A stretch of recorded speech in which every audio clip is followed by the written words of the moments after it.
Hi everyone, welcome back to new video. आज हम लोग दोबारा से कंटिन्यू करने वाले हैं अपने कंप्यूटर नेटवर्क के रिवीजन एंड डीपीपी और पीवाईक्यू सीरीज को। लास्ट लेक्चर तक हम लोगों ने क्या दो चैप्टर्स फिनिश कर दिए थे। एक इंट्रोडक्शन वाला चैप्टर था और एरर कंट्रोल था। ठीक है, तो एरर कंट्रोल और इंट्रोडक्शन वाले चैप्टर के हम लोगों ने क्या किया, डीपीपी भी सॉल्व कर लिया है और पीवाईक्यू भी सॉल्व कर लिए। तो हम लोग ये लेक्चर नंबर 3 है आई थिंक। तो लेक्चर नंबर 3 में हम लोग फ्लो कंट्रोल स्टार्ट करने वाले हैं। और फ्लो कंट्रोल पहले हम लोग क्या करेंगे, शॉर्ट में रिवाइज करेंगे और उसके बाद क्या उसके डीपीपी सॉल्व करेंगे, फिर पीवाईक्यू में आएंगे। ठीक है, ये हम लोग पूरा फ्लो रहने वाला है। तो अगर फ्लो कंट्रोल की बात करते ये क्या है, डेटा लिंक लेयर की सर्विस है। तो डेटा लिंक लेयर की सर्विसेज में देखो कुछ चीज़ें आती है, एरर कंट्रोल आता है, फ्लो कंट्रोल आता है और और फ्रेमिंग आती है और उसके अलावा मैक सब लेयर आती है। ठीक है, इतना चीज़ें आती है डेटा लिंक लेयर की सर्विसेज। तो इन सब का हम लोग को पढ़ना था। तो फ्रेमिंग भी हम लोग ने रिवीजन में खत्म कर दिया, एरर कंट्रोल खत्म कर दिया। ठीक है, क्योंकि इंट्रोडक्शन फ्रेमिंग मैंने एक साथ साथ किया था कि एरर कंट्रोल फ्रेमिंग साथ किया था। ठीक है, मतलब किसी के साथ कर दिया फ्रेमिंग को। और तो आज हम लोग फ्लो कंट्रोल स्टार्ट करना है। तो फ्लो कंट्रोल की बात करें तो इसमें देखो फ्लो कंट्रोल मतलब क्या था, जो ट्रांसमीटर होगा वो रिसीवर को कब और कैसे डेटा भेजेगा, ये हम लोग पूरा फ्लो कंट्रोल में देखना है। और जो डेटा भेजेगा उनमें कोई डिले भी होगा, तो कितने डिले होते हैं वो देखना है। तो हम लोग चार तरह के डिले होते हैं, जो होता है पहले transmission delay, propagation delay, queuing delay, processing. Normally case में queuing delay, processing delay negligible होता है। सिर्फ हम लोग मेनली ट्रांसमिशन डिले और प्रोपेगेशन डिले की बात करते हैं 99% केसेस। तो ट्रांसमिशन डिले क्या होता है, जो ट्रांसमीटर के पास क्या होती है, एक पूरे फ्रेम होती है, उस पूरे फ्रेम को चैनल में रखने में जितना भी टाइम लगता है वो होता है ट्रांसमिशन डिले। इसे हम लोग टी से डिनोट करते हैं, ये रहा टी एक्स। और ये सेकंड या मिली सेकंड, माइक्रो सेकंड में कैलकुलेट होता है। ठीक है, अब यहाँ पे इसका फॉर्मूला क्या हो जाएगा, जो हम लोग पैकेट की साइज होगी और डेटा ट्रांसफर रेट या बैंडविड्थ उसे बोलते हैं। तो बैंडविड्थ क्या होती है, बैंडविड्थ ये होती है कि चैनल में कितनी तेजी से डेटा ट्रांसफर हो पाएगा। ठीक है, यानी दो चीज़ों पे डिपेंड करते हैं, पहला फ्रेम कितना साइज का है और दूसरा चैनल कितने चैनल में कितनी बिट अलाउ है, यानी उसका बैंडविड्थ क्या है, डेटा ट्रांसफर रेट क्या है। अब यूनिट क्या होगी, तो टी एक्स जो है सेकेंड में आएगा। तो पैकेट साइज के तो बिट्स में होगा, नंबर ऑफ बिट्स में या बाइट में होगा। तो फिलहाल के लिए बिट्स कैलकुलेट करें। ठीक है, और डेटा ट्रांसफर रेट होगा वो क्या होगा, बिट्स पर सेकेंड में होगा। सर बिट्स पर सेकेंड में होगा, तो यूनिट से भी हम लोग पहचान सकते हैं क्वेश्चन में क्या दिया है। सो अब देखो यूनिट कन्वर्जन की बात करते हैं। तो अगर पैकेट साइज में है, ठीक है, इन पैकेट साइज कन्वर्ट करना होगा तो 1 KB 2 की पावर 10 हो जाए, 1 MB 2 की पावर 10, क्योंकि जो पैकेट साइज है वो क्या है, नंबर ऑफ बिट्स और बाइट में। सो ये जो नंबर ऑफ बिट्स बाइट हो 2 की पावर में करोगे, 10 की पावर में नहीं हो, क्योंकि नंबर ऑफ बाइट्स का बेस क्या है, 2 है। इसीलिए क्या क्या बोलते हैं, 2 की पावर में कन्वर्ट होगा। ठीक है, ये चीज़ है। और डेटा ट्रांसफर रेट और बैंडविड्थ की बात करें, सो बैंडविड्थ क्या होता है, वो बिट रेट होता है, बैंडविड्थ को बिट रेट होता है। और बॉट रेट एक टर्म होता है, number signal generated into channel पर सेकेंड। ठीक है, तो अगर मैं यहाँ पे बात करता हूँ बैंडविड्थ में, तो बैंडविड्थ में ये क्या होता है, काउंट ऑफ फ्रीक्वेंसी होती है। ठीक है, यानी कितना ट्रांसफर, कितनी स्पीड से चैनल में यानी लिंक में या फिर जो वायर में डेटा जो है ट्रांसफर हो सकता है, इसे हम बैंडविड्थ बोलते हैं। हर चैनल की बैंडविड्थ अलग अलग होगी। और बैंडविड्थ क्या होती है, ये हम लोग एनालॉग सिग्नल होता है। ठीक है, इसे काउंट ऑफ फ्रीक्वेंसी बोलते हैं। इधर देखो यहाँ पे नहीं था ना, अच्छा यहाँ पे तो वो था। ठीक है, हाँ, तो काउंट ऑफ फ्रीक्वेंसी बोलते हैं। तो नंबर और जो फ्रीक्वेंसी होगा और वो क्या है, एनालॉग सिग्नल है। फ्रीक्वेंसी क्या होती है, एनालॉग सिग्नल। एनालॉग को अगर हम लोग बात करें तो ये क्या होगा, 10 की पावर में होगा, क्योंकि बेस 3 होता है, हम लोग डेसिमल में काउंट करते हैं। जहाँ डेसिमल में काउंट करेंगे, नहीं समझ में आ रहा कोई दिक्कत नहीं है, ऐसा समझ सकते हैं कि अगर पैकेट का साइज होगा या फ्रेम लेंथ होगा तो वहाँ पे जो किलो है 2 की पावर 10 हो जाएगा। और जो हम लोग बैंडविड्थ की बात करेंगे वहाँ किलो क्या 10 की पावर 3 हो जाएगा।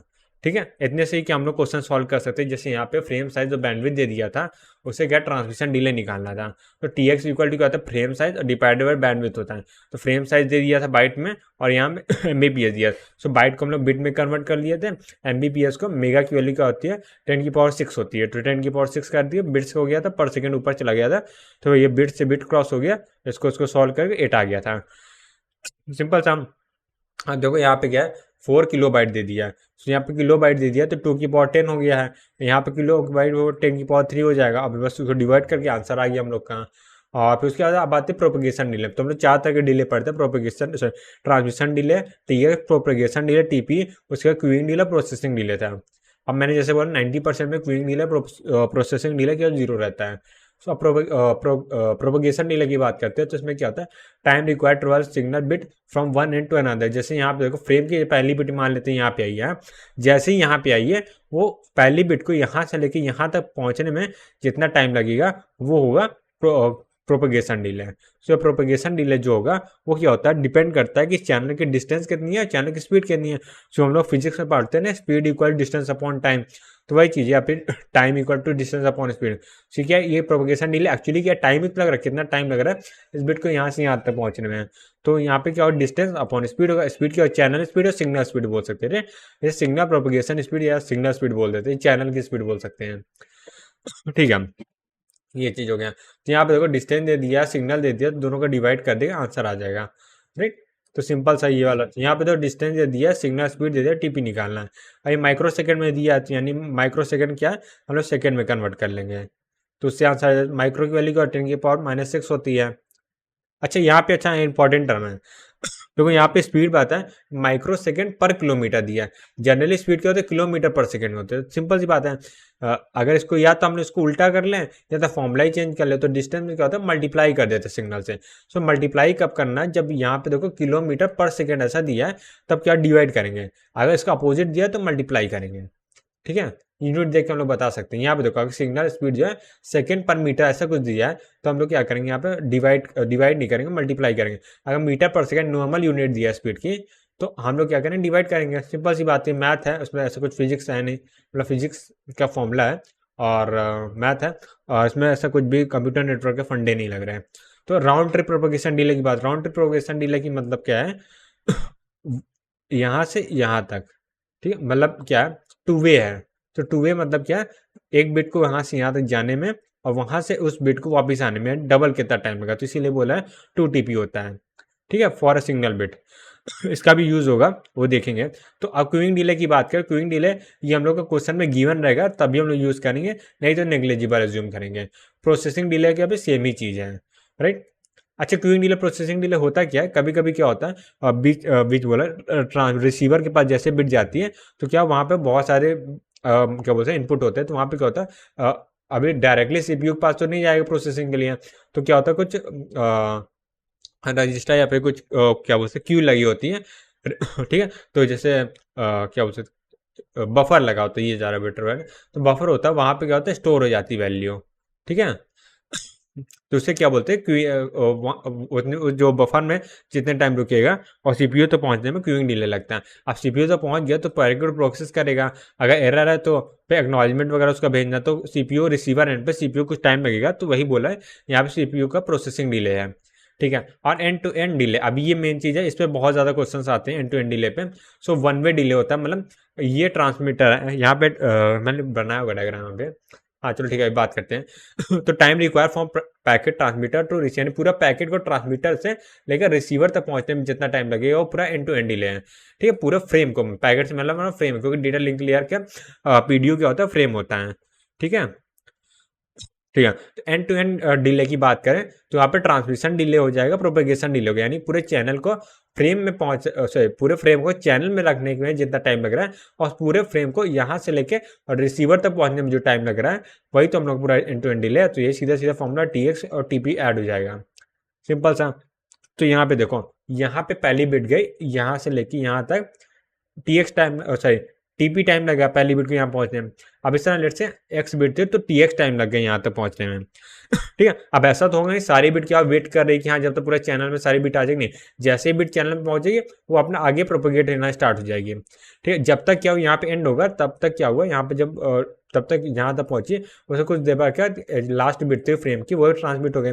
सो यहाँ पे जिसका टीएक्स टाइम लगा और जब पूरी बिट पहुंचेगी वहां तक तो पहली बिट और लास्ट बिट पहुंचने में भी टीएक्स टाइम लगेगा। ठीक है, और यहाँ से यहाँ तक टाइम टीपी है, तो टोटल इस फ्रॉम कम्युनिकेशन में जो टाइम लग रहा है वो क्या टीएक्स प्लस टीपी हो जाएगा। राइट, इन दोनों को ऐड कर देंगे तो यहाँ से ये फॉर्मूला बन के आ जाएगा। ठीक है, तो मल्टीपल केसेस है, टीएक्स क्या है छोटा है टीपी से, तो फ्रेम कुछ ऐसी दिखेगी। एक सेकंड में, हाँ अगर देखो टीएक्स जो है छोटा है टीपी से तो फ्रेम कुछ ऐसी दिखेगी, और अगर टीएक्स इक्वल टू टीपी है यानी कि जो यहाँ पे देखें जो पूरा फ्रेम है वो क्या पूरे चैनल में क्या बोल सकते हैं आ चुका है। ठीक है, यानी पूरे चैनल का फ्रेम ही फ्रेम है। इसका मतलब क्या है, जब ये वाला केस देखो, टी एक्स इस डायग्राम में देखते हैं ये वाले में, तो T x greater than GP है, यानी टी एक्स क्या इतना ज़्यादा बड़ा हो गया कि ये टीपी की इक्वल हो गया है। ठीक है, ये जो टीपी इतना बड़ा दिख रहा है ये क्या होगा, छोटा हो जाएगा, ये बीच में आ जाएगा, तो यहाँ से टी एक्स जो है टीपी की इक्वल हो जाएगा और यहाँ पे आ जाएगा।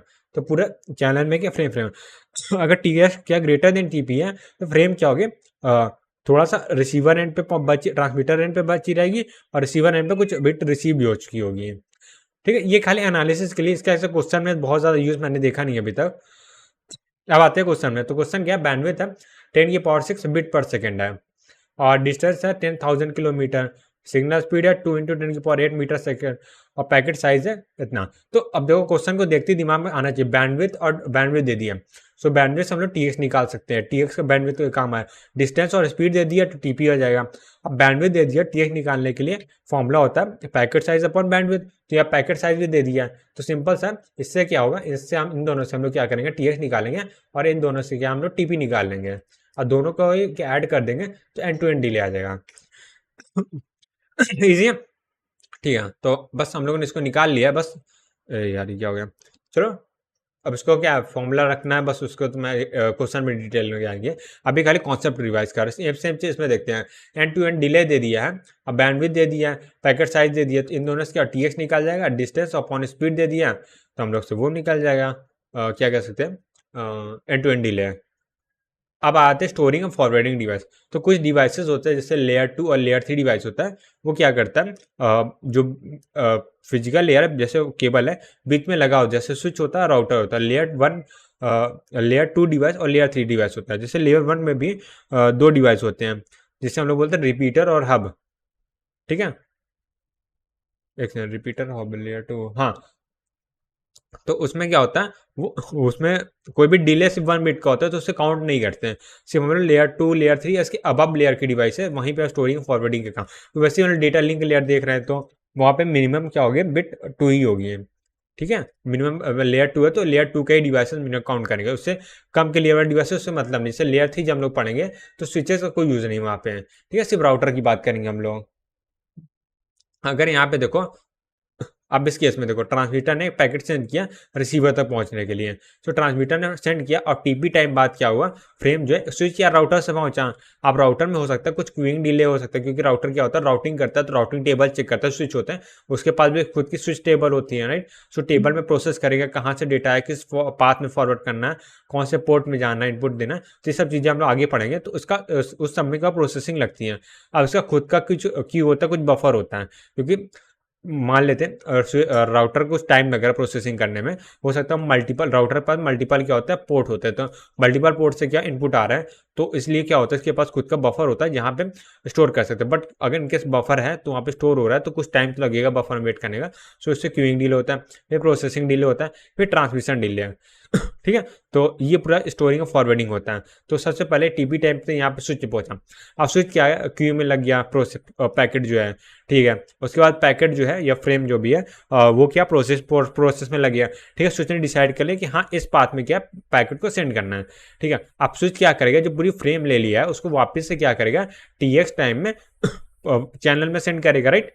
तो जब चैनल में सेंड करेगा तो टीएक्स का टाइम का ट्रांसमिशन डिले भी लगेगा, तो इसीलिए कोई भी स्टोरिंग फॉरवर्डिंग डिवाइस होगा तो वहाँ पे 3 डिले होंगे भी, और 3 में से 99% केसेस में queuing delay, processing delay negligible हो, सिर्फ ट्रांसमिशन डिले की हम लोग बात करेंगे। ठीक है, तो यहाँ पे हम जो एग्जाम्पल ले रहा है इसमें ये टीपी टाइम और ये टीपी टाइम क्या होगा, सेम होगा, जितने भी क्वेश्चन आएंगे 99% में सेम ही होगा। अब देखो यहाँ पे, suppose each link have same bandwidth, same propagation delay, time required for a packet transmit for transmitter receiver, end to end delay की बात कर रहे हैं। So end to end delay की अगर मैं बात करूँ तो यहाँ पे क्या है, सबसे पहले क्या होगा, देखो ट्रांसमीटर क्या होगा, टीएक्स टाइम में पूरे बिट को चैनल में, पूरे फ्रेम को चैनल में भेजेगा, तो टीएक्स टाइम हो जाएगा। फिर वो ट्रांसमीटर से स्विच तक पहुंचने में टीपी टाइम लग रहा है, सो प्लस टीपी टाइम हो जाएगा। ये तो क्या ट्रांसमीटर से क्या बोल सकते हैं, स्विच या फिर राउटर तक पहुंचने में जो टाइम लगा। अब उसके बाद जो राउटर के पास पहुंच चुका है, अब राउटर पास खुद का queuing delay, processing delay, transmission delay लग रहा है, तो क्यूइंग डिले, प्रोसेसिंग डिले और ये ट्रांसमिशन डिले इधर है। ठीक है, ठीक है, ये हो गया। अब उसके बाद क्या, एक सेकंड, हाँ उसके बाद क्या, फिर टीपी टाइम तक रिसीवर तक पहुंचेगा, टीपी टाइम तक रिसीवर तक पहुंचा, तो ये हम लोग पूरा फॉर्मूला बन जाए, इसको याद करने की जरूरत नहीं, खुद माइंड में डायग्राम बना के समझ सकते हैं। अब जैसे यहाँ पे देखो, यहाँ पे स्विच दे दिया है और बैंडविड्थ हम लोग को दे दिया 10 की पावर 3 है, और प्रोपगेशन डिले डायरेक्टली यहाँ पे देखो टीपी कैलकुलेट करने की इस बार जरूरत नहीं है, डायरेक्ट दे दिया। अब पैकेट साइज देखो, अब बिना विदाउट सॉल्व किए हुए हैं पैकेट साइज और बैंडविड्थ को देख के हम लोग टीएक्स निकाल सकते हैं, ये हम लोग दिमाग में आ जाना चाहिए। तो यहाँ पे स्विच लिखा एंड टू एंड डिले है। अब यहाँ पे तो कोई भी प्रोसेसिंग डिले क्यूइंग डिले की बात नहीं हुई है, राइट। तो यहाँ पे हम लोग क्या क्या इसको नेग्लिजिबल मानेंगे। तो अगर मैं एंड दो टीएक्स तो निकाल लूंगा, ठीक है, तो उस पर कैलकुलेशन वाले पार्ट पे नहीं जा रहे हैं। तो एंड टू एंड डिले की बात करते हैं। सबसे पहले क्या होगा, ए ने टीएक्स टाइम लगाया होगा ट्रांसमिशन डिले का, तो ये टीएक्स है। फिर ए से स्विच तक पहुंचने में टीपी टाइम लगा होगा, फिर टीपी में क्या होगा, फिर से ट्रांसमिशन होगा तो ये टीएक्स हो जाएगा, फिर टीपी टाइम बी तक पहुंचने में लगेगा। तो बस इसी फॉर्मूले का यूज करके हम लोग निकाल लिया, सॉल्व कर लिया। अब आते हैं ट्रांसमीटर से रिसीवर में जनरली क्या होगा। अच्छा हाँ, यहाँ पे देखो, यहाँ पे इंपॉर्टेंट बात, अगर एक पैकेट में सेंड कर रहे हैं तो यहाँ पे देखो क्या फॉर्मूला आ रहा है, टीएक्स प्लस टीपी आ रहा है, ठीक है। बीच में अभी कोई भी स्विच और राउटर नहीं है, ठीक है, उस केस की बात नहीं कर रहे हैं। और डायरेक्ट कनेक्टेड बीच में कोई स्विच राउटर नहीं है, तो टीएक्स प्लस टीपी होगा। अगर हम एन पैकेट को सेंड कर रहे हैं तो यहाँ पे क्या होगा, N into T X plus TP होगा। तो यहाँ पे टीपी में एन से मल्टीप्लाई नहीं होता है। क्यों नहीं होता, क्योंकि यहाँ पे जैसे हम लोग जैसे पहली बिट क्या होगा, हम लोग चैनल में इनपुट करेंगे, हाँ, जैसे ही पहली बिट चैनल में इनपुट करेंगे वैसे ही क्या होगा, यहाँ तक पहुंचेगा। तो उसके बाद क्या होगा, हाँ, दूसरी बिट जैसे T x and and time T x क्या होगा, ट्रांसमिट होगा, फिर टीपी तक जाए। जो कांस्टेंट टाइम है वो जो पहुंचने का टाइम ये तो सेम है, बढ़ कौन सा टाइम रहा है, ये जो चैनल में पुट कर रहे हैं। तो अगर मैं दोनों जगह मल्टीप्लाई कर दूंगा टीपी से, तो इसका मतलब क्या, डिस्टेंस और ज्यादा बढ़ चुकी है कहने का, क्योंकि टीपी का डिस्टेंस अपॉन स्पीड होता है, ठीक है। तो डिस्टेंस अपॉन स्पीड होता है, डिस्टेंस अब इसे एन से मल्टीप्लाई कर दूंगा, डिस्टेंस जो एन से मल्टीप्लाई हो गए, पर डिस्टेंस कांस्टेंट है। चेंज क्या हो रहा है, ट्रांसमीटर साइड में चेंज हो रहा है, कि ट्रांसमीटर क्या है, अब टी एक्स का N into T X time ले रहा है फ्रेम को सेंड करने में, राइट। यहाँ पे बोल सकते हैं एन फ्रेम है, तो N into T X time लग रहा है टोटल फ्रेम को सेंड करने में। तो इसलिए मल्टीप्लाई से क्या होता है, एन इंटू टी एक्स में ही होता है, टीपी में नहीं होता है। ये चीज इंपॉर्टेंट है, ठीक है। ठीक है, यहाँ पे मैं इसको अंडरलाइन भी कर देता हूँ। यहाँ पे एन इंटू टी एक्स होता है, टीपी में एन से मल्टीप्लाई नहीं होता है, ठीक है। अब आगे बढ़ते हैं, और अब क्या देखते हैं, जैसे यहाँ पे देखो, अब स्विच बीच में आ गया, स्विच और राउटर आ गया। तो देखो सिंपल से एन इंटू टीपी टाइम में, एन इंटू टी एक्स हाँ TP, N into TP time में क्या होगा, यहाँ तक पहुंचेगा। अब यहाँ पे क्यूइंग डिले प्रोसेसिंग डिले लगेगा, ठीक है। अब बहुत लोग बोलेंगे यहाँ पे भी तो एन इंटू, यहाँ पे जो टी एक्स लगा है वहाँ पे भी तो एन से मल्टीप्लाई, वहाँ से मल्टीप्लाई नहीं हो, क्योंकि जब तक एक जगह डिले हमने लगा दिया ना, यानी यहीं से डिले होकर चल रहा है, अब आगे और डिले लगाएंगे तो डिले क्या होगा, बढ़ जाएगा, उसमें लगाने की जरूरत, यानी सिर्फ क्या मल्टीप्लाई जो होगा सिर्फ ट्रांसमीटर साइड में ही होगा। जो एक्चुअल ट्रांसमीटर एक्चुअल का ट्रांसमीटर होता है, जो ट्रांसमीटर वही के प्रोपगेशन बोला ट्रांसमिशन डिले में एन से मल्टीप्लाई होगा, हम एन पैकेट सेंड कर रहे हैं, राइट। तो एक पैकेट सेंड कर उसमें कोई दिक्कत ही नहीं है, बट अगर एन पैकेट सेंड करें तो अब डिले सिर्फ एक जगह से हो रहा है, बाकी जगह डिले नहीं हो रहा है। अगर बाकी जगह डिले हो रहा होता तो अब क्या बाकी से हम मल्टीप्लाई करते हैं, इसलिए सिर्फ एन से मल्टीप्लाई होगा टीएक्स में। अब देखो, अब इस क्वेश्चन में देखते हैं क्या है।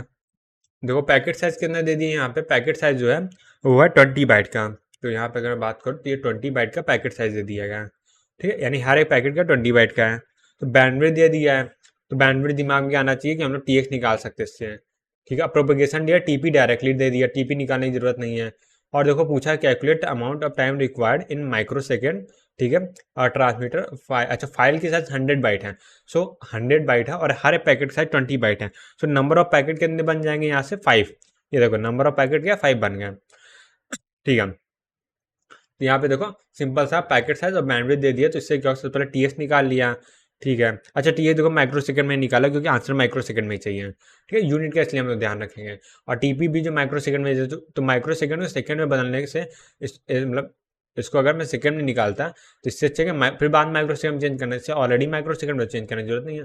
यहाँ टीपी डायरेक्टली दे दिया है, नंबर ऑफ फ्रेम निकाले, तो फॉर्मूला हम लोग पता ही है N into T X plus TP, यानी इसको देखो ऐसे समझ सकते हैं, जो नॉर्मल फॉर्मूला वो निकालेंगे तो यहाँ पे देखो टी एक्स लग जाए, यहाँ पे देखो एच ए से चैनल में पुट करने के लिए एन इंटू टी एक्स हो जाएगा, फिर यहाँ पे टीपी, फिर यहाँ पे क्यूइंग डिले प्रोसेसिंग डिले कुछ भी नहीं है, तो यहाँ से फिर टी एक्स ऐड हो जाएगा, फिर यहाँ से फिर ये यहाँ से टी एक्स हो गया, और उसके बाद क्या यहाँ तक पहुँचने में टीपी टाइम लग गया, राइट।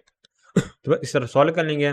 और एंड टू एंड डिले फिर से माइक्रो सेकंड निकाला है, और यहाँ पे तो डायग्राम ऐसे दे दिया, हब एच ए स्विच है, हब है, हब सॉरी बोल रहा हूँ, एच बी है, होस्ट भी है।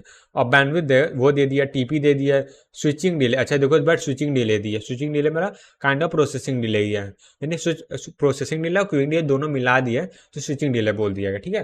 तो डेटा साइज दे दिया गया, ये इतने बाइट बिट्स का पैकेट साइज इतना दे दिया। मल्टीप्लाई करें, डिवाइड करेंगे तो यहाँ से एन की वैल्यू 2 आ गई, और टी एक्स की वैल्यू निकाल सकते हैं क्योंकि हमने बैंडविड्थ दे दिया है और क्या दे दिया है यहाँ से पैकेट साइज दे दिया है। तो इससे क्या होगा, हम टी एक्स निकालेंगे और टी एक्स निकाल दिए, एन निकाल दिया, टीपी है, सिंपल सा लास्ट वाला फॉर्मूला लगा के सॉल्व कर लेंगे। इजी क्वेश्चन हो, देखो ये सबके चैप्टर क्वेश्चन यही होते हैं। एक बार कॉन्सेप्ट समझ आ गया तो कोई दिक्कत नहीं, सारे क्वेश्चन सॉल्व। कॉन्सेप्ट नहीं समझा तो नहीं होगा। अब देखो इसमें क्या, 2 राउटर बीच में लगे हुए हैं। देखो फाइल है 10⁶ बिट्स है, ठीक है। Each link length 100 kilometre. तो यहाँ पे देखो L1 L2 L3 लिंक है, तो सब लिंक की जो लेंथ है 100 किलोमीटर है। और क्या, सिग्नल स्पीड दे दिया, ठीक है। सिग्नल स्पीड दे दिया, तो यानी कि टीपी डायरेक्ट में नहीं दिया, हम लोग को निकालना पड़ सकता टीपी है। तो देखो यहाँ पे डिस्टेंस की बात कर लिया है, यहाँ से देखो इसका टीपी, इसका टीपी, इसका टीपी कुछ भी निकाल, L1 L2 L3 इक्वल है, यानी L की डिस्टेंस है। तो अगर मैं इसको L बोलूँ तब भी कोई दिक्कत नहीं है। यहाँ पे L, यहाँ पे L, यहाँ पे L, ठीक है, कोई दिक्कत नहीं, दोनों सेम ही चीज़ें हैं। हाँ तो अब मैं बात कर रहा था यहाँ पे, अब सीधा टी एक्स निकाल, क्योंकि देखो पैकेट साइज दे दिया है। अच्छा एन की वैल्यू यहाँ पे क्या दी, फाइल साइज इतना है और 10⁻³ है, उसे मल्टी डिवाइड करेंगे तो यहाँ से एन की वैल्यू क्या है, 1000 आएगा के साथ। एन की वैल्यू कहाँ पे निकाला था मैंने, अच्छा एन की वैल्यू सारी डायरेक्ट 1000 दिया ही है सर, मैं क्या निकाल रहा हूँ उसमें। सो पैकेट्स तो अच्छा ऐसे हम निकाल सकते थे, फाइल साइज दे दिया था, पैकेट साइज और एन दे दिया, तो इसने एक्स्ट्रा चीज़ें दे दी हैं। अगर एन ना भी दिया होता तो मैं भी निकालता, 1000 तो आ रहा था क्योंकि मैंने ध्यान नहीं दिया, एन ऑलरेडी दिया हुआ है। तो एन दे दिया है, सिंपल सी बात है, बैंडविड्थ है और फाइल साइज पैकेट साइज है, तो इन दोनों से क्या होगा, टी एक्स निकल जाएगा। फिर टीपी निकाल लेंगे सर, डिस्टेंस अपॉन स्पीड से। तो स्पीड ये दे दिया है, डिस्टेंस कहाँ दिया था, डिस्टेंस ये दे दिया है, ठीक है। ठीक है, अब बस इसको सॉल्व कर लेंगे और क्या होगा। स्पीड यहाँ पे है, डिस्टेंस यहाँ पे, 100 इंटू किलो के 10⁻³ मीटर पर सेकंड में आ गया। दोनों की वैल्यू 1 1 है, जस्ट कोइंसिडेंट, जरूरी नहीं सेम ही आए। और इसमें क्या है, तो क्यू क्यू मतलब कुछ भी कोई डिवाइस लगा हो सकता है, end to end TP TP. अच्छा यहाँ पे क्या था, विंग डिले दिया था ना लास्ट वाले में, मैंने बताया था कि नहीं। अच्छा स्विचिंग डिले दिखा, देखो स्विचिंग डिले दिया था, तो अच्छा मैंने एक्सप्लेन नहीं किया। तो लास्ट में बीच में क्या होगा, स्विच का स्विचिंग डिले भी लग जाएगा। टीपी से क्या होगा, स्विच तक पहुंचेगा, स्विच में स्विचिंग डिले लगा, उसके बाद वो लगा। कुछ और नहीं करना, स्विचिंग डिले बस ऐड करना आंसर में, और कुछ नया नहीं करना है, ठीक है। ये क्वेश्चन देख लेते, इसमें क्या है, फाइल साइज है 10⁻6 है, पैकेट साइज है 10⁻3, एन की वैल्यू निकल जाएगी यहाँ से। बैंडविड्थ है 10⁻6 बिट और टीपी की वैल्यू 0 है, और टीपी की वैल्यू 0 है तो सिंपल सी बात है तो है, हो सकता है कि टीपी मतलब जो भी हो, स्पीड बहुत ज़्यादा हो, टीपी की वैल्यू बहुत कम है, या डिस्टेंस बहुत कम हो सकता है, कुछ भी हो सकता है। जो थे टीपी की वैल्यू 0 नहीं हो सकती, कुछ भी हो सकता है। अब टी एक्स की वैल्यू निकाल लेंगे यहाँ से, टीपी की वैल्यू 0, एन की वैल्यू पता ही है, फॉर्मूला लिख देंगे, सिंपल सा आंसर आ जाएगा। अब आते हैं फ्लो कंट्रोल में, 2 तरह के होते हैं, noisy channel, noiseless channel. Noiseless channel में कोई दिक्कत नहीं, कभी भी एरर नहीं आती, वहाँ फ्लो कंट्रोल की भी जरूरत नहीं होती। और नॉइजी चैनल में आता है, उसमें एरर आ सकती है, उसमें क्या हो सकता है क्या वो नॉइजी चैनल में एरर आ सकती है, और इसी में क्या फ्लो कंट्रोल होता है, ठीक है। तो नॉइजलेस चैनल हम लोग का आइडियल चैनल होता है, जो कभी एग्जिस्ट नहीं करता। हर चैनल में कुछ ना कुछ एरर होती है, भले हम लोग का नेग्लिजिबल एरर हो, बट एरर तो एरर होती है। जैसे यहाँ पे देखो, फ्लो कंट्रोल नॉइजलेस चैनल, ठीक है। तो नॉइजलेस चैनल में होते हैं ना सिंप्लेक्स और स्टॉप एंड वेट होता है। सिंप्लेक्स पता नहीं क्यों होता है, क्योंकि इसमें कोई फ्लो कंट्रोल लगता ही नहीं है, क्योंकि पता नहीं किस फालतू का बना दिए हैं। सिंप्लेक्स में कुछ नहीं होता, बस ये डेटा सेंड करेगा, आइडियल केस है, उसमें मान लेगा कि यहाँ पहुंच चुका है, कोई दिक्कत नहीं, कोई एक्नॉलेजमेंट भी नहीं आने वाला, ठीक है। आप देखो स्टॉप एंड वेट की बात करते हैं, तो स्टॉप एंड वेट, एक सेकेंड यार, यार ये क्या दिक्कत है। हाँ, स्टॉप एंड वेट की बात करते हैं, no error control, no any error control receiver pack. हाँ देखो स्टॉप एंड वेट की बात करते हैं यहाँ पे, देखो इसमें क्या है, no any error control receiver send acknowledgement for AP. हाँ देखो इसमें क्या होगा, फ्रेम सेंड होगी एक फ्रेम, और उसके बाद क्या होगा, ट्रांसमीटर वेट करेगा फ्रेम का एक्नॉलेजमेंट आने का। यहाँ देखो फ्रेम में नंबर लिखेंगे, पर एक्नॉलेजमेंट कोई नंबर नहीं रहता, ठीक है, स्टॉप एंड वेट, क्योंकि बेसिक प्रोटोकॉल है। जब स्टार्टिंग के डेज में जब हम लोग फ्लो कंट्रोल जब भी जो जिसने बनाया स्टार्ट किया होगा, तो वहाँ पे सबसे बेसिक है, तो वहाँ पे कोई फ्रेम जाएगी, उसका एक्नॉलेजमेंट आएगा, उसका मतलब फ्रेम सेंड किया, ट्रांसमीटर वेट करेगा एक्नॉलेजमेंट का, जब एक्नॉलेजमेंट आया तो दूसरा फ्रेम सेंड करेगा, दूसरे फ्रेम का एक्नॉलेजमेंट आया तब क्या तीसरा फ्रेम सेंड करेगा। रिसीवर क्या करेगा, उससे पहली फ्रेम मिल गई तो उसका एक्नॉलेजमेंट सेंड करेगा, फिर उसे दूसरे फ्रेम मिल गए, फिर एक्नॉलेजमेंट सेंड करेगा। रिसीवर के ये काम था। तो यहाँ पढ़ लेते क्या लिखा है, नो एरे एरर कंट्रोल, यानी एरर के भी चांसेस हो सकता है फ्रेम क्या लॉस हो गई है। ठीक है, receiver send acknowledgement for every received packet. ठीक है, अब रिसीवर क्या सक्सेसफुली रिसीव्ड हो जाएगा तब क्या एक्नॉलेजमेंट सेंड करेगा। ठीक है, आगे बढ़ते हैं। Transmitter transmit one frame and wait for acknowledgement, जैसे मैंने बताया ट्रांसमीटर क्या करेगा, फ्रेम को सेंड करेगा, एक्नॉलेजमेंट का वेट करेगा। Transmitter transmit next frame only after receiving acknowledgement for transmitted frame, यानी ट्रांसमीटर जब तक क्या एक्नॉलेजमेंट नहीं एक्सेप्ट एक्नॉलेजमेंट बोला, हाँ ट्रांसमीटर जब तक एक्नॉलेजमेंट रिसीव नहीं करेगा तब तक वो अगली फ्रेम नहीं भेजेगा। ठीक है, लाइक अ हार्ड ड्यूप्लेक्स, पर इसमें बहुत से एरर थे। मान लेते हैं ये एक्नॉलेजमेंट लॉस हो गया तो यहाँ कम्युनिकेशन ही पूरा स्टॉप हो जाएगा, क्योंकि यहाँ पे कोई तरीका ही नहीं है एक्नॉलेजमेंट को वापस रिसीव करने का।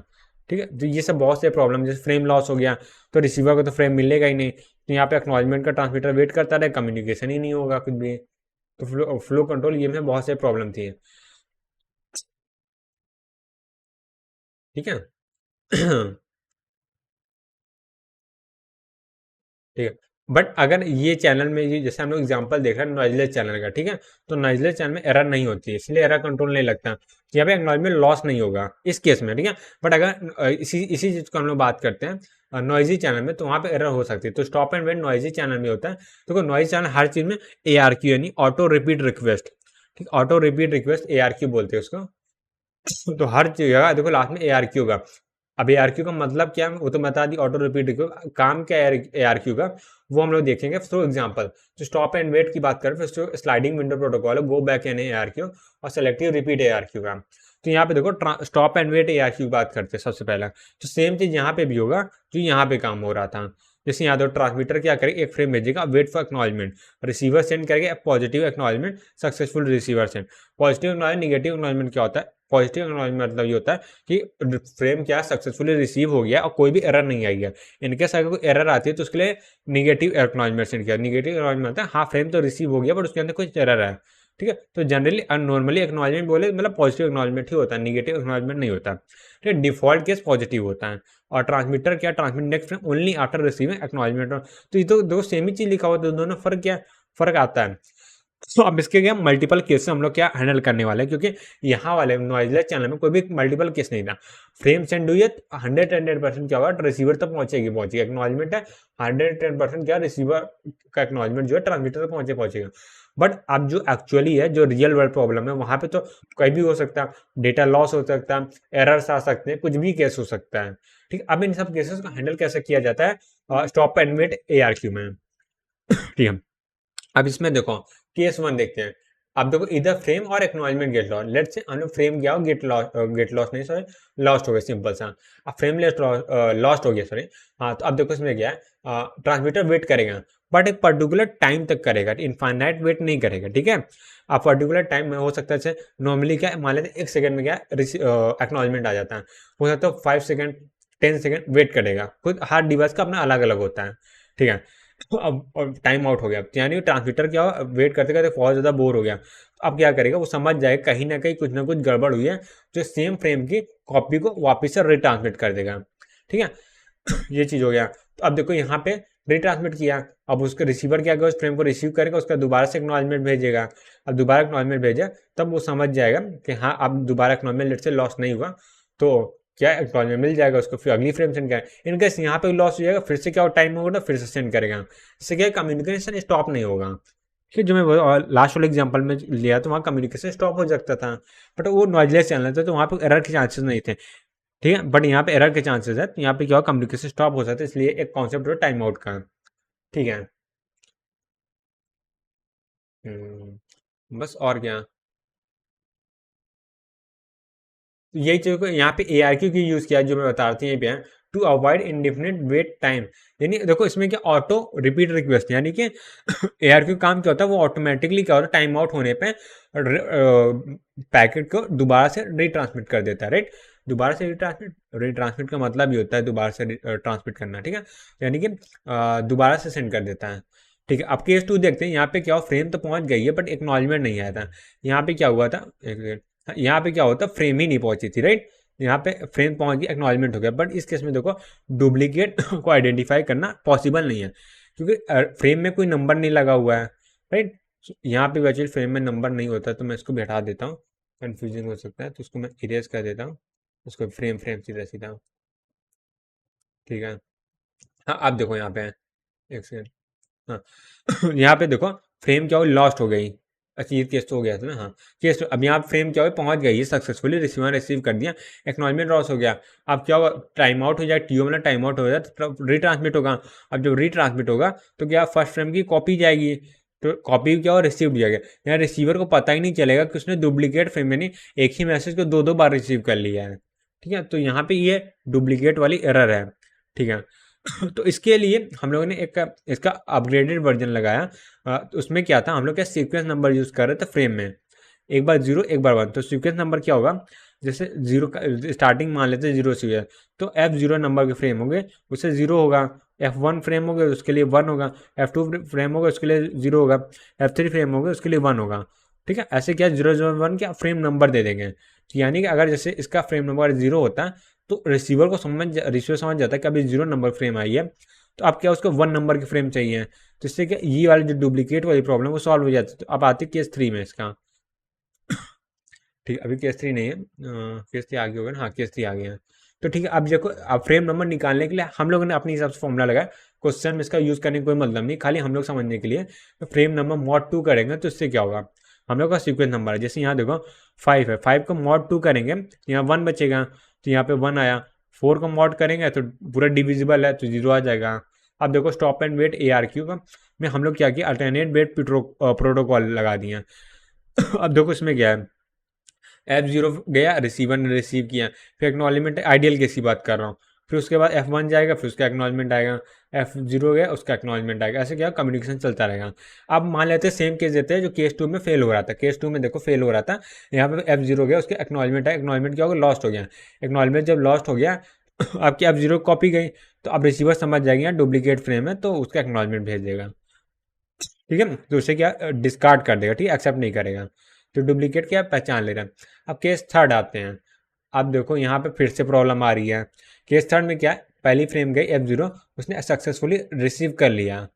ठीक है, एक सेकेंड, हाँ सक्सेसफुली रिसीव कर लिया। अब हो सकता है रिसीवर क्या बिजी था, उसने तुरंत उसका एक्नॉलेजमेंट नहीं भेजा, वो में भी हो सकता है यहाँ प्रोसेसिंग डिले, क्यूइंग डिले, कुछ भी टाइम लग रहा हो। तो जब तक फ्रेम पहुंची रिसीवर के पास, उसके पास क्या हो, तब तक उसने वेट किया। अब जब उसने वापस से एक्सेप्ट करके उसका एक्नॉलेजमेंट भेजा F0 का, तब क्या हुआ, F0 का फर्स्ट है, तो उसका एक्नॉलेज तब तक क्या होता है, बट जब तक ये जो एक्नॉलेजमेंट है रिसीवर तक पहुंचा, ट्रांसमीटर तक पहुंचा, रिसीवर ने भेजा था, तब तक क्या हो, टाइम आउट हो चुका था, फ्रेम क्या और वापस से रिट्रांसमिट हो चुकी थी। अब ट्रांसमिट हो चुकी तो वापस से क्या जाएगा, यहाँ पे कॉपी होगा। तो रिसीवर के एंड में समझते हैं, उसने क्या किया, एक फ्रेम को एक्सेप्ट किया, उसका एक्नॉलेजमेंट सेंड किया, वापस से उसने देखा कि सेम फ्रेम वापस से आ रही है क्योंकि उसका फ्रेम नंबर सेम है। तो अब क्या होगा, यहाँ पे जो सीक्वेंस नंबर वो सेम है, तो उसने डुप्लीकेट पहचान लिया, उसको डिलीट कर दिया। ठीक है, अब यहाँ पे क्या एक्नॉलेजमेंट आया, तो अब एक्नॉलेजमेंट यहाँ पे आया, तो उसे क्या लगेगा कि अब देखो उसने अभी क्या F0 पे भेजा, F0 का एक्नॉलेजमेंट आ गया, तो समझ जाए कि F0 पहुंच चुका है, अब F1 को सेंड करना है। राइट, देखो अब F1 सेंड हो रहा था, तो F1 क्या हो, लॉस्ट हो गया। ठीक है, आप सुनो, F1 लॉस्ट हो गया, अब इस क्या हुआ, डुप्लीकेट, एक सेकेंड, हाँ अब देखो यहाँ पे डुप्लीकेट था, बट क्या रिसीवर ने उसका भी ट्रांसमीटर एक्नॉलेजमेंट सेंड किया। ठीक है, तो अब जब यहाँ पे फ्रेम लॉस्ट हो गया, अब भाई रिसीवर ट्रांसमीटर को तो पता नहीं फ्रेम लॉस्ट हो गए, उसने देखा मैंने जस्ट अभी अभी भेजा F1 की फ्रेम, उसका जस्ट अभी एक्नॉलेजमेंट आ गया, यानी कि ये एक्नॉलेजमेंट जो है F1 का होगा। बट यहाँ पे देखो क्या हो रहा है, ट्रांसमीटर ने जो एक्नॉलेजमेंट रिसीव किया वो एक्चुअली किसका, डुप्लीकेट फ्रेम का है, बट ये तो रिसीवर और ट्रांसमीटर को पता ही नहीं कि डुप्लीकेट फ्रेम का है। तो वो क्या करेगा, फिर से अपने थर्ड फ्रेम को सेंड कर देगा। राइट, सो फर्स्ट फ्रेम पहुंच गई है, सेकेंड फ्रेम क्या लॉस्ट हो गया, थर्ड फ्रेम पहुंच जाइए, यानी सेकेंड फ्रेम तो भाई गायब, उसका तो कोई कम्युनिकेशन होगा ही नहीं हुआ, वो चैनल से मतलब गायब हो जाएगी भाई, मतलब यूजर ने कोई मैसेज टाइप किया, आधा मैसेज गायब हो जाएगा। इस तरह केसेस भी बन सकते हैं। तो यहीं पे ये लिया, transmitter main not retransmit lost frame, या फ्रेम लॉस्ट होगी ये ट्रांसमिट ही नहीं करेगा, तो इसके लिए कुछ सोल्यूशन लाया जाए। तो अब क्या होगा, एक्नॉलेजमेंट नंबर भी लाया गया इसके सोल्यूशन के लिए। तो अगर रिसीवर डुप्लीकेट नहीं फाइंड कर पा रहा था, तो क्या हुआ, फ्रेम नंबर आया, और उसके बाद ट्रांसमीटर के लिए एक्नॉलेजमेंट नंबर आया, इजी है। ठीक है, अब देखो एक्नॉलेजमेंट नंबर से पता चल जाएगा, जैसे F0 फ्रेम एक्सेप्ट करेगा तो F0 का एक्नॉलेजमेंट, सॉरी सीक्वेंस नंबर क्या 0 है, तो 0 से का एक्नॉलेजमेंट भेज देगा। ठीक है। अब देखो दो तरीके होते हैं, अच्छा इसमें दो तरीके होते हैं, हाँ सॉरी सॉरी, यहाँ पे देखो पहला तरीका ये होता है F0 रिसीव किया तो H0 भेजेगा, यानी F0 का एक्नॉलेजमेंट। दूसरा तरीका हो सकता है F0 उसने रिसीव किया है, वो भेजेगा कि हाँ मेरे को F0 रिसीव हो, अब मेरे को चाहिए क्या A1, तो इसे ग्रीडी मेथड बोलते हैं। ठीक है, सेकंड वाला ग्रीडी मेथड बोलते हैं कि रिसीवर का ग्रीडी हो रहा है, वो सामने से मांग रहा है कि मेरे को अगली फ्रेम जो है उसका सीक्वेंस नंबर 1 होना चाहिए जो भेज रहा हूँ, यानी नेक्स्ट फ्रेम मेरे को चाहिए। और ये फर्स्ट वाला जो केस है उसमें क्या हो रहा है, उसमें हो रहा है कि वो रिसीवर जैसे ही बता रहा है कि हाँ मैंने 0 नंबर के सीक्वेंस नंबर फ्रेम एक्सेप्ट कर लिया है, और ये A1 का मतलब क्या है, इसके पहले वाली फ्रेम यानी A0 का F0 का और मैंने एक्सेप्ट कर लिया, और मेरे को A1 फ्रेम चाहिए, नहीं फर्स्ट सीक्वेंस के फ्रेम चाहिए। ठीक है, ये तो जो हम लोग है वो केस 1 को फॉलो करेंगे, और केस 2 जो है ना जब वो ट्रांसमीटर पढ़ेंगे, ट्रांसमीटर बोल रहा हूँ यार, ट्रांसपोर्ट लेयर पढ़ेंगे, तब हम लोग करेंगे, तब हम लोग मतलब केस 2 को फॉलो करेंगे। ठीक है, अच्छा क्योंकि ट्रांसमीटर जो है इसी केस को फॉलो करता है, तो इससे हम ना दोनों केस को देख लेंगे अच्छे से। ठीक है, अब यहाँ पे सेम केस देखते हैं, जो केस थर्ड जो फेल हो रहा था। केस थर्ड में देखो F0 क्या हो, एक्सेप्ट हो गया था, अब उसने क्या हुआ F0 की कॉपी सेंड किया, यहाँ था डुप्लीकेट फ्रेम। ठीक है, अब A0 आया, A0 आया तो रिसीवर समझ जाएगा, सॉरी ट्रांसमीटर किया समझ जाएगा, हाँ 0 नंबर की फ्रेम मैंने अभी जस्ट भेजी है, उसका एक्नॉलेजमेंट है। ठीक है, सेम कहानी लास्ट बार जैसे एक्सेप्ट हो गया, अब वो F1 को भेज देगा, F1 लॉस्ट हो गया, और यहाँ डुप्लीकेट फ्रेम का जो डिस्कार्ड किया तो उसका एक्नॉलेजमेंट भेजेगा A0। तो अब रिसीवर समझ जाएगा, ट्रांसमीटर समझेगा क्या A0 का एक्नॉलेजमेंट था, दोबारा आ रहा है, यानी कहीं ये लॉस्ट हो गया होगा इसीलिए है, तो इससे क्या होगा इग्नोर कर देगा। ठीक है, इस एक्नॉलेजमेंट जो इग्नोर कर, क्योंकि रिसीवर बोर्ड को पता है, उससे ट्रांसमीटर को पता है कि मैंने A0 अभी रिसीव किया था, नहीं 0 नंबर की फ्रेम उसका एक्नॉलेजमेंट रिसीव किया था, तो दोबारा से आ रहा तो उसका दोबारा डुप्लीकेट है, कोई मतलब नहीं, इग्नोर कर देगा।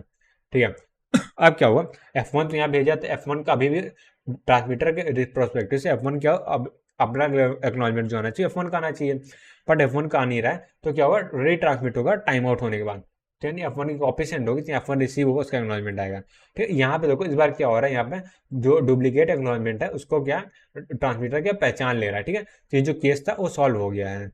ठीक है, अब बात करते हैं ट्रांसमीटर प्रोटोकॉल की। ट्रांसमीटर प्रोटोकॉल मतलब वही जो ट्रांसमीटर क्या कर रहा है, तो उसी चीज जो हमने रूल से लिख लिया है, तो transmitter transmit 1 frame with sequence number and wait for acknowledgement it until time out. ठीक है, ट्रांसमीटर क्या कर रहा है, वेट कर रहा है, एक फ्रेम सेंड कर रहा है, जब तक कि टाइम आउट नहीं हुआ तब तक वेट करेगा एक्नॉलेजमेंट का, अगर time out after time out का और रीट्रांसमिट करेगा सेम फ्रेम को। ठीक है, विद सेम सीक्वेंस नंबर। ठीक है, अब transmitter transmit next only after receiving successfully acknowledgement transmitted by the frame. ठीक है, वही सक्सेसफुल जब तक एक्नॉलेजमेंट नहीं आता सेंड नहीं हुआ, और ये फॉर्मूला में देख चुके हैं। अब सेम चीज रिसीवर के एंड पे देखते हैं, ऐसा कुछ नया नहीं है, जो अभी हम लोगों ने देखा वैसे रिसीवर क्या करेगा, हर एक सक्सेसफुली एवरी जो फ्रेम रिसीव हुआ है उसके एक्नॉलेजमेंट भेजेगा। ठीक है, acknowledgement carrying corresponding frame sequence number, यानी फ्रेम के सीक्वेंस नंबर भी एक्नॉलेजमेंट कैरी करता है, सिंपल सी बात, रिसीवर का यही काम है। और डुप्लीकेट फ्रेम आ रही है तो उसको अगर क्या बोल सकते हैं, डिस्कार्ड कर सकते हैं। देखो अब यहाँ पे देखो दो केसेस हो सकते हैं, अगर एरर आ रही है, ठीक है, इनकेस एरर की बात कर रहा हूँ, तो लेट से F0 पहुंचे, F0 में एरर थी, या तो निगेटिव एक्नॉलेजमेंट सेंड करें, या ये कर सकते हैं एक्नॉलेजमेंट ही नहीं सेंड करें और सीधा सीधा टाइम आउट होने दे, तो उससे क्या हो, दोनों तरीके फिजिबल हैं। ठीक है, अगर देखो एक्नॉलेजमेंट आते हैं, पॉजिटिव एक्नॉलेजमेंट मतलब नेक्स्ट फ्रेम का ट्रांसमिशन होगा, निगेटिव एक्नॉलेजमेंट आने पर रीट्रांसमिशन होता है सेम फ्रेम का, और टाइम आउट होने पे भी क्या होता है, रीट्रांसमिशन होता है सेम फ्रेम का। राइट, ये चीज हो गया। अब आते हैं स्टॉप एंड वेट ARQ के थोड़ा सा क्या बोल सकते हैं एनालिसिस पार्ट में। एनालिसिस पार्ट में हम लोग क्या करने वाले हैं, यहाँ पे देखो एक सेकेंड, हाँ एक मिनट, हाँ स्टॉप एंड वेट ARQ की बात करें, जो इसमें ट्रांसमीटर एंड विंडो साइज होता है 1, और ट्रांसमीटर का विंडो साइज कितना होगा 1 होगा। इसका मतलब क्या, ट्रांसमीटर जो फ्रेम सेंड कर रहा है वो 1 ही कर रहा है एट ए टाइम, रिसीवर की रिसीविंग विंडो साइज है वो 1 है, यानी रिसीवर एट ए टाइम एक ही फ्रेम रिसीव कर रहा है, एक से ज़्यादा फ्रेम आएंगे तो फ्रेम लॉस हो सकता है। तो टोटल नंबर ऑफ सीक्वेंस क्या 2 है, तो 0 और 1, तो यहाँ से 3 चीज़ें हमने निकालनी है। ठीक है, अच्छा ये 2 और इस दोनों 1 का ऐड 2 आ रहा है, ये जस्ट एक क्या बोल सकते हैं कोइंसिडेंस है, ये ऐसे समझ सकते हैं। ये जो 2 है वो टोटली डिपेंड करता है रिसीवर रिसीविंग विंडो साइज पे, तो यहाँ पे एक बार में एक ही फ्रेम हो सकता है, एक फ्रेम से 2 सीक्वेंस नंबर बन सकते हैं 0 या 1। ठीक है, नहीं समझ यार कोई दिक्कत नहीं, जो हम लोगों ने देखा वही चीज़ है। जो ट्रांसमीटर की ट्रांसमिटिंग विंडो साइज़ है, यहाँ पे जो ट्रांसमिटिंग होना चाहिए नहीं भी है तभी ट्रांसमीटर विंडो साइज मतलब ट्रांसमिटिंग विंडो साइज होता है। तो यहाँ पे 1 है, यानी ट्रांसमीटर एक बार में एक ही फ्रेम सेंड कर रहा है। फिर से देख लेते हैं, रिसीवर ने एक बार में एक ही फ्रेम क्या बोल रहा है रिसीव कर सकता है। तो सीक्वेंस नंबर क्या 2 है, ठीक है। ये ट्रांसमीटर होता है, रिसीवर, दोनों के पास 2 विंडोज़ होती है। एक ट्रांसमिटिंग विंडो जिसमें हम लोग ऐसे बनाया फ्रेम 1 फ्रेम 2 फ्रेम 3 ऐसे स्टोर होती है, और एक फ्रेम की सेंड होती है। और रिसीवर के पास भी 2 फ्रेम होती है ट्रांसमीटर, क्योंकि रिसीवर भी एक ट्रांसमीटर हो सकता है। कभी देखो 2 लोग बात कर रहे तो कभी कोई एक बोलेगा एक सुनेगा, कभी एक बोलेगा एक सुनेगा, कुछ भी हो सकता है, राइट। सो रिसीवर की विंडो साइज मतलब क्या, एट ए टाइम एक ही फ्रेम को रिसीव कर सकता है, ठीक है। ठीक है, अब आते हैं साइकिल टाइम पे। तो साइकिल टाइम क्या होता है, कुछ नहीं होता। जो रिसीवर है उसने जो पहली फ्रेम भेजी है उससे एक्नॉलेजमेंट आने में जितना टाइम लग रहा है, और उस प्रोसेस करने, देखो एक ऐसा समझो, ट्रांसमीटर को एक फ्रेम सेंड करने से लेकर दूसरी फ्रेम सेंड करने तक जितना टाइम लग रहा है वही हम लोग का साइकिल टाइम है। साइकिल टाइम, हाँ। जैसे यहाँ बात देखते हैं, तो साइकिल टाइम में क्या होगा, सबसे पहले क्या होगा, ट्रांसमीटर TX टाइम पर फ्रेम को चैनल में पुट करेगा, ठीक है। यहाँ पे हाँ TX टाइम पे क्या होगा, पुट करेगा। फिर उसके बाद TB टाइम पे आते हैं। सो TB टाइम पे क्या होगा, जो फ्रेम होगी वो रिसीवर तक पहुंचेगी, ठीक है। अब रिसीवर के एंड में क्यूइंग डिले, प्रोसेसिंग डिले लग सकता है, ठीक है, जो कि हमने एक एग्जाम्पल में देखा था। जब क्या होता है, ट्रांसमीटर जो है एक्नॉलेजमेंट को पहचान, डुप्लीकेट एक्नॉलेजमेंट पहचान नहीं पा रहा था। अब देखो ये तो क्यूइंग डिले, प्रोसेसिंग डिले, आप देखो फिर TX यानी कि एक्नॉलेजमेंट को चैनल में बिट चैनल में सेंड करने का जो रिसीवर एक काम कर रहा है, रिसीवर का एक्नॉलेजमेंट है उसको चैनल में फिट कर रहा है, तो TX टाइम लगे, उस एक्नॉलेजमेंट को TB टाइम लगे वापस से ट्रांसमीटर तक पहुंचने में। तो अब ट्रांसमीटर के एंड पे क्या होगा, क्यूइंग डिले, प्रोसेसिंग डिले ले रहा है, तो ये पूरा हम लोग का साइकिल टाइम बन गया। सो अगर बात का एंड टू एंड डिले को, अगर दूसरा एंड टू एंड डिले 2 इसमें काइंड ऑफ लग जाएंगे ना, एग्जैक्टली। चलो हटा, ये तो मैच करना ठीक नहीं है। एंड टू एंड डिले अलग है, साइकिल टाइम अलग है, ऐसे मानो, क्योंकि मैच करना कंफ्यूजिंग हो जाए कुछ, छोड़ो। तो अगर तो TX की बात करें, जो एक्नॉलेजमेंट के साइज होगा, बैंडविड्थ होगा, TX की बात करते हैं तो पैकेट साइज होती है, एक्नॉलेजमेंट की बात तो एक्नॉलेजमेंट की साइज होगी, ठीक है। ये हो गया, ठीक है। और जो TX जो होता है वो बहुत ज़्यादा छोटा होता है, क्योंकि जो एक्नॉलेजमेंट होता है वो बहुत ज़्यादा छोटा होता है, क्योंकि इसमें खाली हेडर होता है, ठीक है। हेडर जो होता है वो क्या होता है, 4 वर्ड का होता है, ठीक है। हेडर इसका बहुत छोटा, 4 वर्ड का नहीं होता, अलग अलग साइज का होता है इसमें। Sorry sorry, my bad. अभी मैं क्या ना उसको देख रहा था, और IPv4 हेडर, तो वहाँ पे 20 बाइट मेरे को दिमाग में आ रहा था, ठीक है। तो हेडर केवल होता है, पेलोड नहीं होता। सो हेडर बहुत छोटा सा साइज का होता है, TX से क्या होगा, बहुत ज़्यादा छोटा होगा, यानी एक्नॉलेजमेंट का साइज बहुत ज़्यादा छोटा होता है, तो पूरा TX से बहुत ज़्यादा छोटा हो जाएगा, तो इसको नेग्लिजिबल मानते हैं। तो ये हो गया। साथ में क्या होता है, processing delay, queuing delay negligible होता है, यानी साइकिल टाइम क्या होता है, TX + 2 TB होता है, ठीक है। ये चीज़ हो गया। और वैसे फॉर्मूले को इसको भी याद करने की जरूरत नहीं है, बस साइकिल टाइम क्या होता है वो दिमाग में होना चाहिए, बस सारा काम हो जाएगा, ठीक है।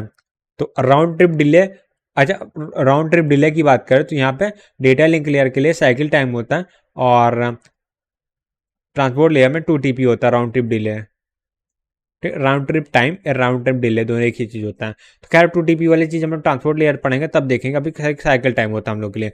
तो अगर पूछे साइकिल टाइम और राउंड ट्रिप डिले क्या होता है, दोनों सेम होते हैं डेटा लिंक लेयर में, ठीक है। तो अब इस इफिशियंसी की बात करते हैं, तो इफिशियंसी क्या होगी, ट्रांसमिशन डिले और साइकिल टाइम दोनों पे डिपेंडेंट होती है। अब ऐसा होता क्यों है वो देख लेते हैं, एक सेकेंड यार।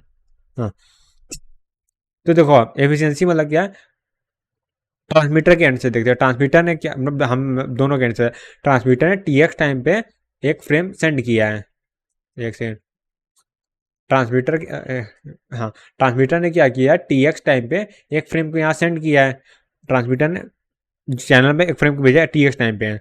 अब वो दूसरी फ्रेम भेज रहा है पूरा साइकिल टाइम कंप्लीट होने के बाद, एक साइकिल टाइम, यानी हर एक साइकिल टाइम में कितना फ्रेम जो है, कितनी बार जो ट्रांसमीटर ट्रांसमिटिंग कर रहा है, यही तो हम लोग की एफिशिएंसी होगी, राइट। तो वही चीज़ है, ट्रांसमिशन डिले हो उसको डिवाइड कर देंगे हम लोग के पूरा साइकिल टाइम से, सिंपल सा फॉर्मूला आ जाएगा। अब देखो बस, अब हम लोग क्या क्वेश्चन देखने हैं, और मेरे ख्याल से और कुछ इस टॉपिक में बचा नहीं है, फिर उसके बाद हम लोग बढ़ेंगे अपने अगले टॉपिक की तरफ। तो यहाँ पे देखो stop and wait ARQ packet size जो है वो 1000 बाइट का, बैंडविड्थ क्या 1 Mbps की है, डिस्टेंस क्या 2 किलोमीटर का है, और सिग्नल स्पीड क्या 4 मीटर पर सेकेंड है। तो इससे देखो पैकेट साइज दे दे बैंडविड्थ TX, डिस्टेंस पर TP आ गया, और एफिशिएंसी पूछा। तो एफिशिएंसी क्या होता है, T X upon cycle time होता है। सबसे पहले साइकिल टाइम निकालना पड़ेगा, सबसे पहले टी एक्स निकालते हैं। टी एक्स निकाल लिया, ये आ गया, टीपी निकाल लिया, ये आ गया। अच्छा टीपी में देखो यहाँ पे क्या आ गया, यहाँ डिस्टेंस 2 किलोमीटर दी है और स्पीड जो है मीटर पर सेकेंड, सॉरी मिली सेकेंड पर किलोमीटर, यानी उल्टा दिया, तो इसलिए मल्टीप्लाई वाला फॉर्मूला लग गया। साइकिल टाइम क्या होता है, साइकिल टाइम लोग कुछ याद नहीं है, साइकिल टाइम कॉन्सेप्ट पता है। तो सबसे पहले क्या, T X plus T P time में क्या होगा, फ्रेम जो है वो रिसीवर तक पहुंचेगी। तो रिसीवर तक पहुंची, अब रिसीवर क्या करेगा, processing delay, queuing delay negligible है, और टी एक्स ए वो भी नेग्लिजिबल, क्योंकि यहाँ पे टी एक्स ए की बात नहीं हुई है। जब बात होगी तभी होगा, नॉर्मली नेग्लिजिबल मानेंगे। तो अब टी पी टाइम में क्या होगा, वापस से एक्नॉलेज में पहुंचने में लगेगा। तो ये क्या होगा, साइकिल टाइम आ गया। बस साइकिल टाइम आ गया और हम टी एक्स निकाल लिए, तो बस आंसर आ गया हम लोग का। अब देखो यहाँ पे देखो साइकिल टाइम में क्या होता है, T X plus two T P जो हम लोग फॉर्मूला निकालता है। तो यहाँ पे देखो एक और टाइम आता है नॉर्मलाइज प्रोपगेशन डिले। सो नॉर्मलाइज प्रोपगेशन डिले होता है टीपी अपॉन टी एक्स होता है। ठीक, ये चीज़ काइंड हम लोग को याद रखनी है। तो ऐसा पूछ भी सकते हैं, नॉर्मलाइज प्रोपगेशन डिले होता गया, तो टीपी अपॉन टी एक्स जो होता है नॉर्मलाइज प्रोपगेशन डिले होता है। ठीक है, ये याद रखना है। तो अगर मैं स्टॉप एंड वेट ARQ की बात करता हूँ, तो यहाँ पे एक क्वेश्चन जैसे bit rate of transmission channel. So bit rate of transmission channel 1 Mbps यानी बैंडविड्थ की बात कर रहा है। सो यहाँ पे देख लेते हैं, यहाँ पे देखो ये बैंडविड्थ की बात कर चुके। सो बिट रेट बैंडविड्थ, ठीक है, सिंपल सी बात है, ये हम लोग को ध्यान में रखना है, क्योंकि बस यही है कि क्वेश्चन में क्या होता है, लैंग्वेज चेंज कर कंफ्यूज करने का ट्राई करता है। ठीक है, नॉर्मली हम लोग बैंडविड्थ यहाँ पे डेटा ट्रांसफर रेट देखते हैं, तो डेटा ट्रांसफर रेट और बिट रेट एक ही चीज़ होता है। सो बिट रेट बिट रेट हो गया, डेटा ट्रांसफर रेट हो गया, और जो हम लोग बैंडविड्थ टर्म में तीनों एक ही चीज़ को इम्प्लाई करते हैं। ठीक है, अब देखो टाइम टू प्रोसेस, यानी देखो प्रोसेस ऑफ फ्रेम, ठीक है, रिसीवर एंड पे है। ठीक है, वो हम लोग को कितना दे दिया है, 0.6, यानी कि इस बात को प्रोसेसिंग टाइम हम लोग 0 नहीं मानेंगे।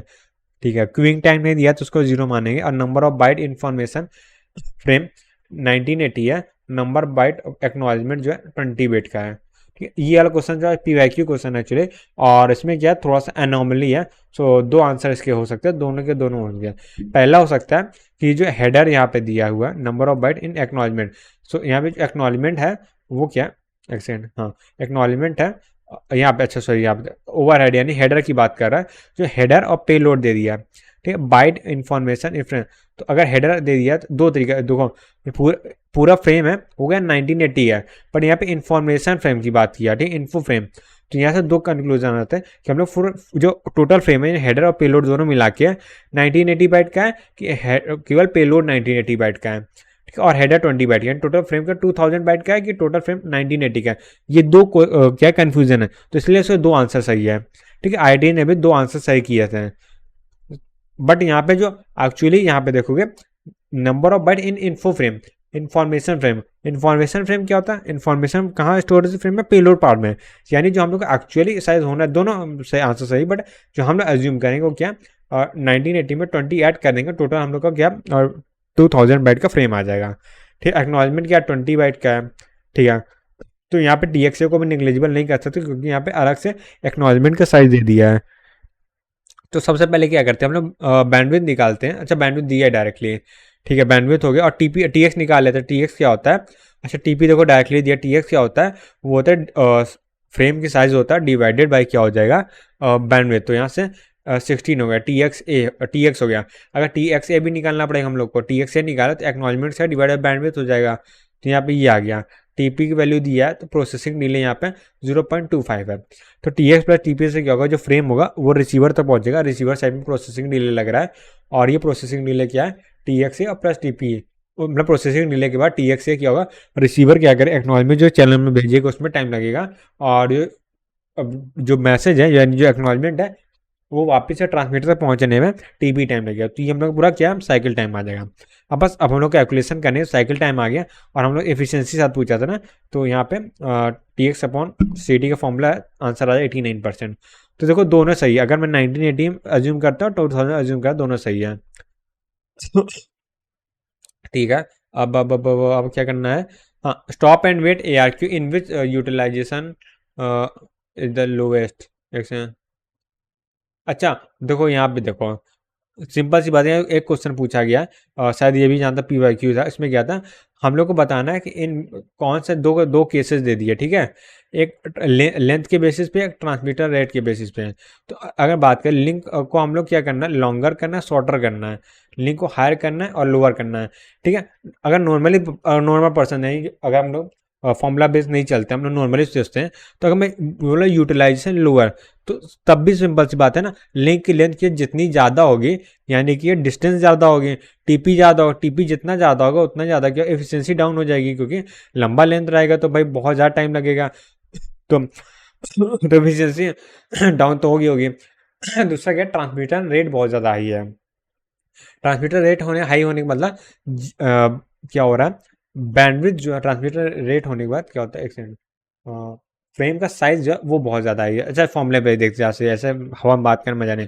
तो यहाँ पे देखो एफिशिएंसी डायरेक्टली प्रोपोर्शनल होता है टीएक्स से, TX direct inversely proportional bandwidth के हैं और ट्रांसमिशन रेट, करेक्ट। तो यहाँ बैंडविड्थ की बात है, बैंडविड्थ जितना ज़्यादा होगा उतना ज़्यादा एफिशिएंसी डाउन होगी, तो यानी इसको हायर होना है क्योंकि हम लोग को एफिशिएंसी डाउन करना है, ठीक है, ये बात है।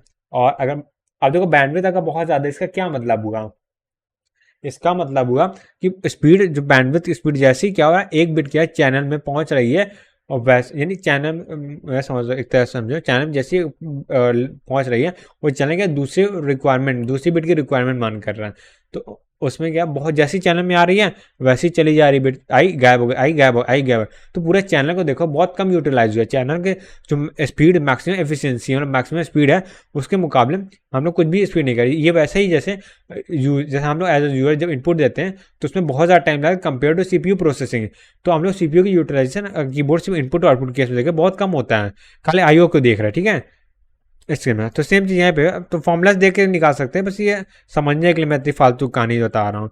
तो अब देखो 1 अपॉन साइकिल टाइम होता है, टीपी होता है, डिस्टेंस होता है, तो बस वही चीज़ निकाले, लॉन्गर होना चाहिए, हाइयर होना चाहिए, ईजी। तो एफिशिएंसी की बात करते हैं। अच्छा 100% अगर यूटिलाइजेशन अचीव करना है तो यानी क्या होगा, एफिशिएंसी का ट्रांसमिशन टाइम जो होगा वो साइकिल टाइम के इक्वल हो जाए, ठीक है, तब हम लोग के एफिशिएंसी एफिशिएंसी का मैक्सिमम हो जाएगी। अब 50% की बात करेंगे तो यहाँ जो ट्रांसमिशन टाइम है वो क्या हो जाएगा, 2 × हाँ साइकिल टाइम क्या हो 2 × TX हो जाएगा, तो TX कट जाए 1/2 बचेगा, ईजी है, ठीक है। तो बस अब चाहे देखो यहाँ पे 50% यूटिलाइज एफिशिएंसी दे दिया है, यानी कि साइकिल टाइम और टीएक्स में रिलेशन दे दिया है, ठीक है। पूछा क्या, minimum size of transmission packet, अच्छा पैकेट का साइज पूछा है, नहीं टीएक्स से हम लोग पैकेट साइज निकालेंगे, तो यहाँ देखो 50% यूटिलाइजेशन दिया तो उसका यूज़ करते हुए C T equal to 2TX है, सो सी टी की वैल्यू क्या होता है, TX + 2TP होता है, और +2 है 2TX आ जाएगा, तो ये TX को उधर भेजेंगे तो ये TX इक्वल टू 2TP आ गया, सिंपल से हम लोग फॉर्मूले में वैल्यू रख देंगे, आंसर आ जाएगा। अब देखो यहाँ पे थ्रूपुट की बात किया तो थ्रूपुट में क्या होता है, पैकेट साइज होता है डिवाइडेड बाय क्या बोल सकते हैं, साइकिल टाइम। तो थ्रूपुट में पैकेट साइज होता है, एफिशिएंसी में क्या होता है, फ्रेम साइज होता है, एक एफिशिएंसी में TX होता है और यहाँ पे CT होता है, ठीक है। अच्छा थ्रूपुट एफिशिएंसी में दो है वही चीज़ है, बट डिपेंड करता है तो क्या कर सकते हैं, थ्रूपुट भी काम वही बता रहा है कि चैनल कितना बढ़िया काम कर रहा है, एफिशिएंसी वही चीज़ बताए, पर दोनों को यूनिट अलग अलग होती है, बस यही डिफरेंस होता है कि मेजर किस में कर रहा है। ये होता है ना कि डिस्टेंस में कोई मेजर कर रहा है, कोई अमाउंट में मेजर कर रहा है, ठीक है, कोई बिट में मेजर कर रहा है, तो एक चीज़ इसी तरह यहाँ पे मेजर हो रहा है। अगर एफिशिएंसी की बात करेंगे तो वो मेजर कर रहा है किसमें, TX/CT में, ठीक है। थ्रूपुट क्या पैकेट साइज/CT में मेजर कर रहा है, ठीक है। और ये जो होगा बिट अपॉन बाई या बिट पर सेकेंड और बाइट पर सेकेंड हो सकता है, ठीक है। बस और क्या और अच्छा यहाँ से एक फॉर्मूला भी है, थ्रूपुट होगा एफिशिएंसी इंटू DTR, यहाँ पे अगर मैं DTR से बात मल्टीप्लाई कर दूँ तो यहाँ से एक सेकेंड, जो throughput equal to efficiency into D, हाँ सॉरी यहाँ पे आते हैं, अगर मैं यहाँ पे अच्छा थ्रूपुट की वैल्यू रख देता हूँ, ऐसे नहीं तो अच्छा ऐसे समझो, अगर ये पैकेट साइज है, पैकेट साइज में अगर हम बैंडविड्थ से यहाँ मल्टीप्लाई कर दो, बैंडविड्थ से मल्टीप्लाई बैंडविड्थ DTR, सो अगर पैकेट साइज में मैं DTR से मल्टीप्लाई कर दो, डिवाइड कर दो सॉरी यहाँ पे, तो ये क्या TX नहीं बन जाएगा, सो ये डिवाइड करके मैं उधर भेज देता हूँ, और एक सेकेंड DTR, अगर ऐसे नहीं मैं क्या बोलना चाह रहा हूँ, या इसको मल्टीप्लाई कर देते DTR से और डिवाइड कर देते DTR से, मैं ये कहना चाह रहा हूँ। तो अब देखो मल्टीप्लाई करेंगे तो ये दोनों मिलके क्या बना लेंगे, ये बना लेंगे TX बना लेंगे, so T X upon C T क्या हो जाएगा, ये एफिशिएंसी हो जाएगा, ठीक है, ये एफिशिएंसी हो जाएगा, ये एक रह गया है। हाँ, तो एफिशिएंसी हो जाएगा, तो वही फॉर्मूला यहाँ बना हुआ है, ऐसा कोई नया फॉर्मूला नहीं है, वही दोनों फॉर्मूले को ना मर्ज कर दिया है। अब देखो क्या दिया गया है यहाँ पे। तो सिंपल सा क्वेश्चन दिया गया, इसमें मैं क्या ही बताऊँ। तो थ्रूपुट निकालना, टी एक्स निकाल सकते हैं, सी टी निकालें, और पैकेट साइज, अच्छा टी एक्स, अच्छा टी एक्स जरूरत सी टी निकालने के लिए ना, तो यहाँ पे पैकेट साइज क्या सीधा हम लोग निकाल लिए हैं, ठीक है। और अब आते हैं स्लाइडिंग विंडो प्रोटोकॉल में, राइट। तो यहाँ से हम लोग का stop and wait A R Q खत्म होता है, स्लाइडिंग विंडो अब स्टार्ट होता है। तो एक काम करते हैं, अब ऑलमोस्ट 1 घंटा हो गया है, तो एक काम करते हैं, स्लाइडिंग विंडो प्रोटोकॉल को हम लोग कल रिवीजन करेंगे, और उसके बाद कल ही क्या करेंगे, इसे डीपीवी सॉल्व भी कर लेंगे, हो सकता है तो ट्राई करेंगे हो जाने का, क्योंकि आधा मतलब स्लाइडिंग विंडो प्रोटोकॉल बचा हुआ, स्लाइडिंग विंडो में go back N ARQ, selective repeat ARQ, ये सब बचा हुआ है, इसको हम लोग क्या करेंगे नेक्स्ट लेक्चर में रिवाइज करेंगे, फिर इसके PYQ सॉल्व करेंगे, ठीक है, पूरे चैप्टर के एक साथ करेंगे, और डीपीवी भी सॉल्व करेंगे नेक्स्ट वीडियो में, ठीक है। मे बी अगर इनकेस, क्योंकि चैप्टर थोड़ा सा बड़ा है, तो इसको पढ़ने में भी टाइम लगता है, राइट। सो हमने आज पूरा रिवाइज कर लिया है, क्या बोलते हैं, स्टॉप एंड वेट ARQ को, कल हम सिलेक्टिव रिपीट करेंगे, कल अगर नहीं हो पाता तो हम लोग एक और लेक्चर लेंगे, उसमें डीपीबी भी करेंगे, PYQ भी करेंगे, ठीक है। बस ठीक है, आज के लिए इतना ही, मिलते हैं नेक्स्ट वीडियो, तब तक के लिए bye bye, see ya, take care, have a nice day.